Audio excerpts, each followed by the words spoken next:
즉 근저당권 설정자가 개인 회생이나 파산을 해버리면 그 사람의 개인 회생 또는 파산 절차를 통해서 배당을 받아야 되고 100% 다 보장을 받기가 어려워요.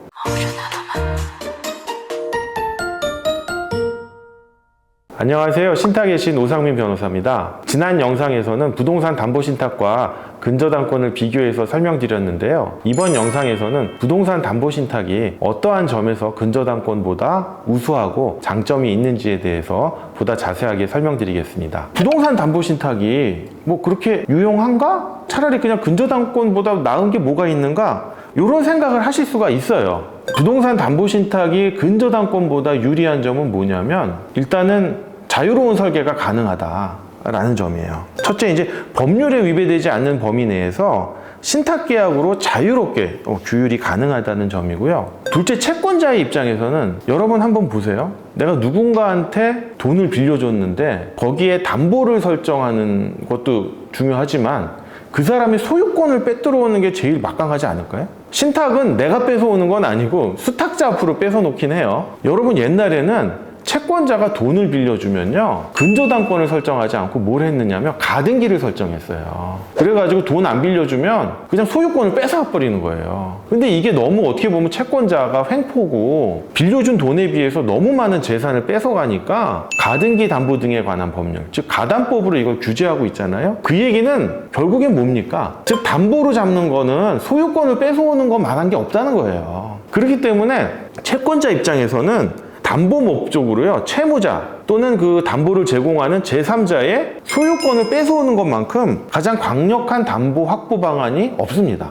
그러니까 그런 점에서 좋다는 거예요. 그 다음에 근저당을 설정하면은 들어가는 비용이 등록세, 교육세, 국민주택 채권을 매입을 해야 돼요. 이게 아마 근저당 설정에 따른 채권 최고액이 한 1.24% 될 거예요. 그 다음에 추가로 등기 관련 수수료 내야죠. 법원에 내는 겁니다. 그 다음에 법무사님께 맡기려면 법무사 보수 줘야죠. 토지를 근저당을 한단 말이에요. 근데 그 토지가 나대지면 어떻게 해요? 혹시나 소유자가 거기다가 임의로 건물을 지어버리면 토지의 담보 가치가 떨어지잖아요. 그렇기 때문에 나대지인 토지에다가 근저당권을 설정하면 어떡합니까? 별도로 지상권을 꼭 설정해 놓잖아요. 동시에 병행해가지고 이렇게 되는데 부동산 담보신탁을 설정하면 등록세나 교육세를 납부하지 않아도 돼요. 그 다음에 국민주택 채권 매입 비용도 들어가질 않아요.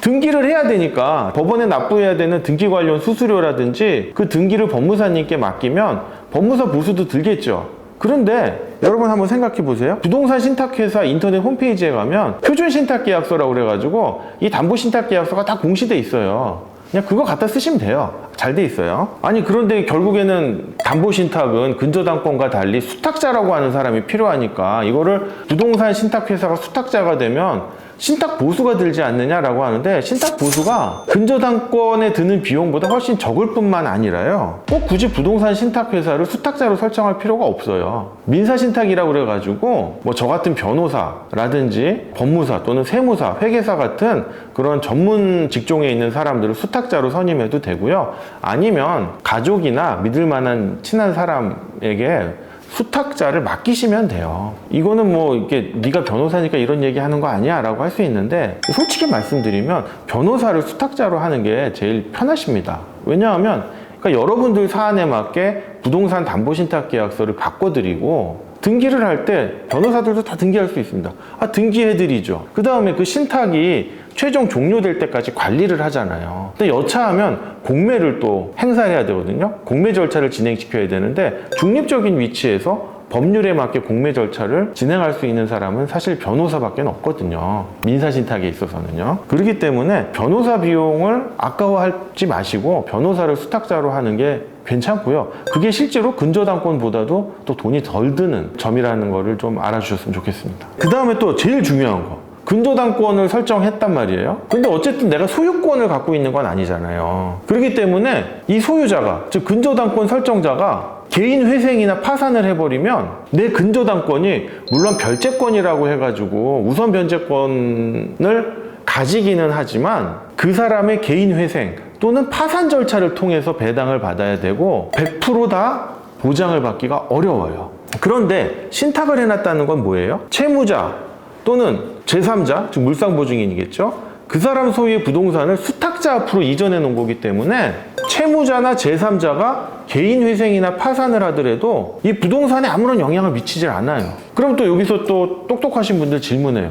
그러면 수탁자가 개인 회생을 하거나 파산을 하면 어떡합니까? 라고 질문을 하시는데, 수탁자가 개인 회생을 하거나 파산을 하더라도요, 신탁재산에는 영향을 미치질 않아요. 이게 신탁재산의 독립성이라고 하는 막강한 권리인데, 수탁자가 개인 회생이나 파산을 하면 수탁자의 고유재산 있죠. 개인재산. 그 재산만 개인 회생이나 파산 절차에 들어가는 거지, 수탁자의 신탁재산은 개인 회생과 파산 절차에 전혀 영향을 받지 않습니다. 다섯째, 근저당권의 경우에는 이제 법원 경매 절차를 통해서 배당을 받게 됩니다. 그런데 이제 법원 경매 절차라고 하는 것이 감정평가 수수료도 내야 되고, 그 다음에 법원 경매 절차 진행하는데 사건들이 많이 밀려 있다 보니까 상당히 오래 걸려요. 그 다음에 또 한 번 유찰되면 다음 입찰기일이 지정되는 데까지 또 뭐 한 두세 달 걸립니다. 그런데 부동산 담보신탁은요, 공매 절차를 통해서 배당을 받아요. 근데 이 공매 절차라고 하는 것이 대단한 게 아니라 공개 매각의 줄임말인데, 수탁자가 신탁된 부동산을 공개 매각해서 가장 비싸게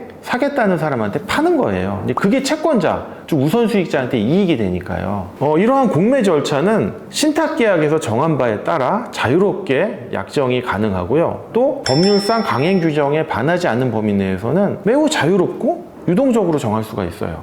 그러다 보니까 일주일에 최대 6회까지 진행할 수도 있어요. 심지어 이제 10회까지 진행하는 경우도 제가 봤어요. 월화수목금 해가지고 오전 오후 했는데, 그 자체가 문제가 있었던 것은 아니고, 그래도 신탁회사가 그래도 이건 좀 너무 과한 것 아닌가라는 그냥 스스로 자제해가지고 그냥 월수금 오전 오후 해가지고 총 6회씩, 일주일에 6회씩 그렇게 진행해서 빠르게 저감시킬 수 있는 그런 장점이 있습니다. 마지막으로는요, 물상대위권 행사 시에 사전 압류가 필요하지 않아요. 부동산 담보신탁의 경우에는. 즉 뭐냐, 내가 근저당권 잡은 무슨 건물이 있었어요. 근데 그게 화재로 불이 나가지고 다 타버렸어요. 그럼 근저당권이 날아가는 거예요. 솔직히 말씀드리면 이 건물이 화재보험을 들어가지고 화재보험금을 받을 게 있어요. 그러면 그 근저당권이 건물에 잡혀 있던 건데, 그 건물이 변형물이 생겼잖아요, 화재보험금으로. 그걸로 근저당권이 넘어가는 거예요. 근데 이제 가만히 있으면 이 화재보험금에 근저당권이 설정된 것으로 보느냐가 아니라, 이 화재보험금에 근저당권이 미치려고 한다면 압류를 하셔야 돼요,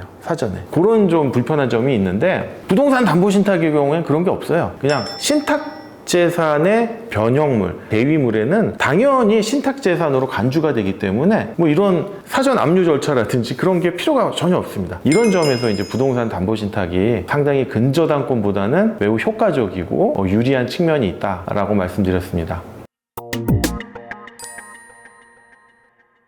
지금까지 부동산 담보신탁이 근저당권보다 우수한 점, 즉 장점들에 대해서 설명을 드렸는데요.